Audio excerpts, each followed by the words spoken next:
Hey everyone, I'll be covering all of the Nintendo Switch's game announcements for the third week of June, so let's get started. Our first game is marvelous confirmation that No More Heroes 3 is in development. Travis Touchdown discovers a huge floating fortress in the sea and another one hovering right above his house, so he's ready to take action and fight off this new menace. Nintendo shocked everyone by confirming that they are working on a direct sequel for the Breath of the Wild. The trailer showed Link and Zelda working together as they discover Ganondorf's corpse. We'll have to wait a little bit longer to see how long it takes to get a proper release. Taking place on an island which you'll populate and build upon, Animal Crossing New Horizons introduces a new crafting system and, interestingly enough, 8-player couch and online co-op, where you can invite people to your island and visit theirs for inspiration. The open-world fantasy action-adventure game God and Monsters features a beautiful painted art style where players can engage with mythological creatures that can be taken down by using godlike abilities. Final Fantasy VIII Remastered is finally making its way to the current-gen consoles, and just like the Final Fantasy VII Remastered port, you have the option to speed up battles and an assist mode to max your HP, active time meters, and the option to turn off random encounters. CD Projekt Red is bringing The Witcher 3 Wild Hunt Complete Edition to the Switch. We have confirmation that the whole game plus all of the DLC will be included in the cartridge, and it will run at a dynamic 720p 30 frames per second docked and 540p 30 frames per second in handheld. A new remake for Panzer Dragoon is in the works. Armed with a deadly gun from the ancient past and the guidance of your armored blue dragon, you must fulfill your destiny to keep the prototype dragon from reaching the tower or die trying. Capcom continues their Switch support by porting 2 more Resident Evil games, Resident Evil 5 and Resident Evil 6. Both games will include all of their previously available DLC, 2-player local and online co-op, and all of the corresponding game modes available in other consoles. Combining side-scrolling action with deep crafting and farming simulation, Sakuna of Rise and Ruin is a visually striking action game where a girl explores a beautiful yet challenging island where she must overcome obstacles to keep her family alive. Spyro Reignited Trilogy is finally confirmed for the Switch. This trilogy includes Spyro, Spyro 2 Ripto's Rage, and Spyro Year of the Dragon. It is also confirmed that a separate download will be required on Switch if you buy it physically. Trials of Mana is another game that's getting a full remake. This is an action RPG built from the ground up with skill systems, 6 playable characters, and modern 3D graphics. During the Direct, the collection of Mana was shadow dropped in the eShop. This collection includes Final Fantasy Adventure, Secrets of Mana, and Trials of Mana. Local co-op is supported in Secret and Trials of Mana. Rise, Race the Future is a racing game in the near future with 10 different vehicles, over 12 tracks with varying versions of each other, and several local and multiplayer options with friends. In Empires of Sin, players build their own ruthless criminal empire as one of 14 distinct bosses vying to run the seedy underground world of organized crime in the city. Minecraft Dungeons is an action-adventure game that takes heavy inspiration from traditional dungeon crawlers in the form of Minecraft. 4-player local and online co-op will be available.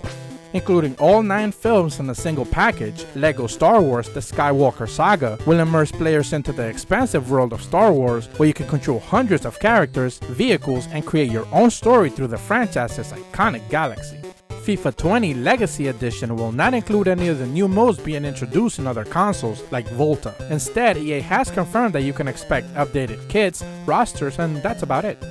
A story set 15 years after the events of the films, in Alien Isolation, you play as Ellen, the daughter of Amanda, while she seeks the truth behind her mother's disappearance. Full gyro and HD Rumble support is confirmed for Switch.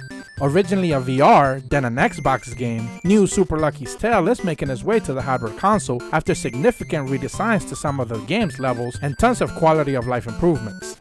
Torchlight 2 invites adventurers to a sprawling continent filled with monsters and adventures to take in. The Switch version will include exclusive 4-player local co-op and versus.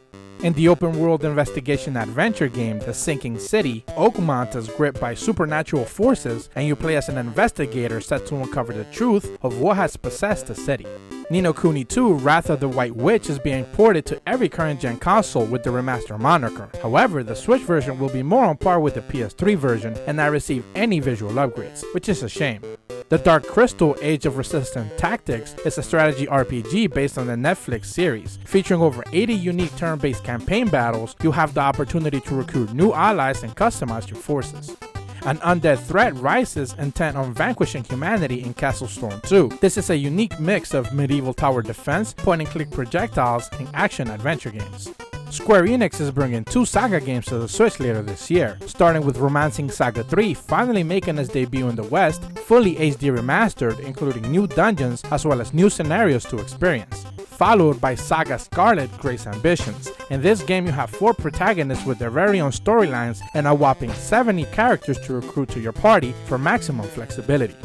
A mobile port of the Elder Scrolls Blades is heading to the Switch this fall. This is a free-to-play first-person dungeon crawler that will be cross-platforming and cross-progression with the mobile version. The cozy management sim about dying, Spiritfarer, lets you build and explore a world where you can befriend and care for spirits before releasing them into the afterlife. Farm, mine, fish, harvest, cook, and craft to fulfill all their needs. Conan Chop Chop is a roguelike action-adventure game that was announced as a joke on April 1st, but it actually turns out that it's really in development set to release September 3rd. Circus Superstars combines arcade-style racing with realistic driving and enables players to jump in any race while still maintaining a high ceiling for serious players.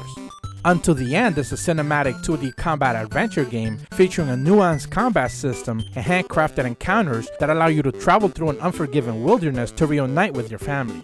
Contra Rogue Corps is a 3D twin-stick shooter with elements of progression, local and online co-op, upgradable weapons, and crazy characters. Including over 40 new songs from top trends in music, Just Dance 2020 will celebrate a decade of bringing people together with co-op modes and dance-offs. Explore the unknown bedroom of someone you just spent the night with in One Night Stand. Figure out clues to identify the stranger and try to piece together what happened. Announced in the latest issue of Famitsu, Space Invaders Invincible Collection is heading to the Switch in 2020, including 6 retro titles like Space Invaders 1 and 2, Invaders 91, DX, Extreme, and Cyclone. And that's what the game announcements will be covering this week. I'll be putting out a reactions video later this week that will cover some of the highlights we saw during E3. So with all that said, as per always, thank you guys so much for watching. I truly appreciate the support, and be sure to leave a like and subscribe and hit the bell to receive notifications when the videos go up. See ya!